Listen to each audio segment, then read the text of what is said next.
You have to admit, though, there is a growing awareness of the power of language and the importance of treating people with dignity and respect. Absolutely. The question is, does changing the words we use actually change the underlying realities? Or is it just a superficial fix? Lived experience is another one that caught my attention. The video says it's basically just adding a couple of words to experience to emphasize a personal perspective. Hmm. It reflects this trend towards valuing subjective experience over objective truth. The idea that everyone's personal truth is equally valid. Which brings us to my truth, which the video argues is used to justify believing things that might not actually be true. It's tricky. On one hand, personal experience is important, but if everyone's truth is subjective, how do we even have a shared reality? And then we have social justice, a term that's become so loaded these days. The video defines it simply as injustice. Wow, that's a pretty stark reversal. Right. It suggests that the pursuit of social justice actually leads to more unfairness. It's a critique that's worth considering, even if we don't agree with it. Okay, colonizer is another word that gets thrown around a lot. The video claims it's just a hateful, racist word for white person. It's part of this broader critique of post-colonial theory, the idea that Western civilization is inherently oppressive. It's a very complex issue, and this video is definitely coming at it from a specific perspective. And then, of course, there's white privilege. You can't have a conversation about social justice without hearing that term. The video defines it as imagined benefits that black people believe white people have. And they say it leads to justified racism. It's a very cynical interpretation. It basically dismisses the whole concept. Cisgender is another one that relates to gender identity. The video contrasts it with the word normal, implying that transgender identities are somehow abnormal. It definitely reflects a traditional view of gender and a resistance to accepting trans identities as valid. And they even mock gender non-binary, suggesting it's just about attention-seeking. It's a dismissive and trivializing take.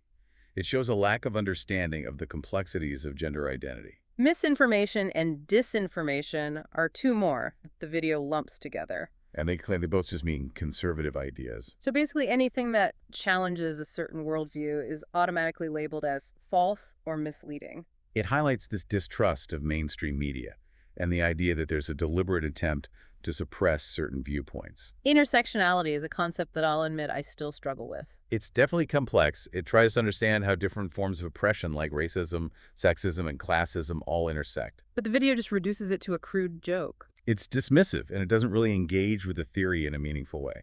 Microaggressions is another one I've heard a lot, but I'm not always sure what people mean by it.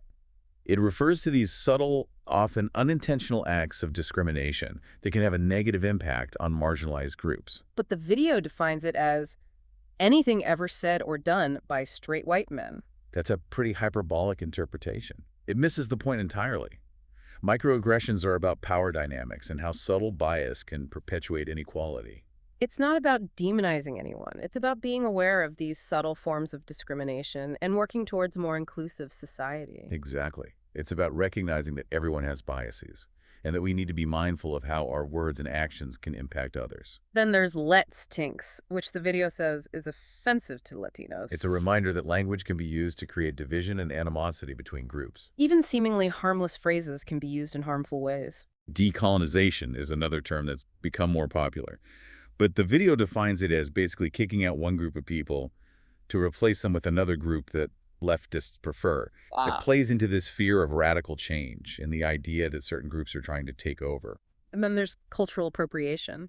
The video sarcastically defines it as black people driving cars, flying in planes, and using electricity. It's a flippant dismissal that ignores the complexities of cultural exchange and the potential for exploitation. It's about being mindful of power dynamics and engaging in cultural exchange in a respectful way. Right. It's about recognizing that certain cultural elements have deep meaning and shouldn't be treated as just trends. And then we have anti-racism. You would think the meaning would be pretty clear, but the video defines it simply as racism. Another one of those reversals. It suggests that efforts to combat racism are actually perpetuating it. Homophobia is defined by the video as the fear of the awkwardness that will inevitably ensue when a straight man gets hit on by a gay man. It's a definition that completely trivializes the very real fear and discrimination that LGBTQ individuals face. It's not just about awkwardness. It's about prejudice, bigotry, and violence. Fat phobia is another term that gets a lot of attention these days. The video presents it as simply an accurate observation about obesity. But that ignores the systemic biases and discrimination that people in larger bodies face. It's about more than just health. It's about prejudice stereotypes and social stigma. The video also tackles existential threat, dismissing it as not a threat. It's a dangerous perspective because it downplays the very real risks we face, like climate change and nuclear war. These are issues that require our attention, not denial. Absolutely. They even coin a new term, biomics, to describe disastrous economic policies. It's interesting how they're trying to create new language to fit their perspective. And then there's equity, which they define as rewarding weakness, laziness, and failure, and punishing strength, hard work, and success. It's a very distorted view of what equity actually means. Equity is about fairness and creating a level playing field. It's not about punishing success or rewarding failure. The video also takes on gender-affirming care, defining it as child abuse. Which is a deeply troubling and harmful statement. It denies the validity of transgender identities and the medical consensus on gender-affirming care. We need to support transgender youth and provide them with the care they need. Absolutely. People of color is another term that the video seems to have a problem with. They call it a racist term, which I think ignores its historical context and its use as a way to build solidarity. It's about recognizing shared experiences and challenging systems of power. Then they sarcastically define mostly peaceful as everything is on fire. Which downplays the violence that can happen during protests, but also ignores the fact that most protests are peaceful. It's important to have nuanced discussions about these complex issues. Whiteness is defined by the video using Elon Musk's AI grok as everything the left does not like about white people, including things like punctuality and logic. It's a cynical interpretation that reduces a complex concept to a caricature. And finally, we have insurrection, which they define as a guided tour, likely referencing January 6th. It's a flippant dismissal of a serious attack on our democracy. It's important to acknowledge the gravity of that event and to hold those responsible accountable. So we've covered a lot of ground here, huh? Redefined words, invented words. It's kind of overwhelming. Honestly, it makes you wonder if we can even have a conversation anymore without tripping over all these landmines. Yeah, I get that feeling too. It's like you have to constantly be on guard, second-guessing every word you use. And wondering if the person you're talking to is even hearing the same thing you're saying. Right. It's like we're all speaking different dialects of the same language, but those dialects are based on completely different worldviews and assumptions. Which makes it really hard to find common ground or have a productive discussion. Absolutely. And I think that's what the video is trying to highlight. The way that language can be used to divide us, to create these echo chambers where we only hear what we want to hear. It's like a battle for control of the narrative. Whoever controls the language controls the conversation. And ultimately controls how we see the world. That's why it's so important to be aware of these linguistic shifts, to question the assumptions behind the words we use and the messages they're trying to convey. Don't just accept things at face value. Think critically. Engage with different perspectives. Exactly. Don't be afraid to challenge definitions that feel manipulative or misleading. Do your own research.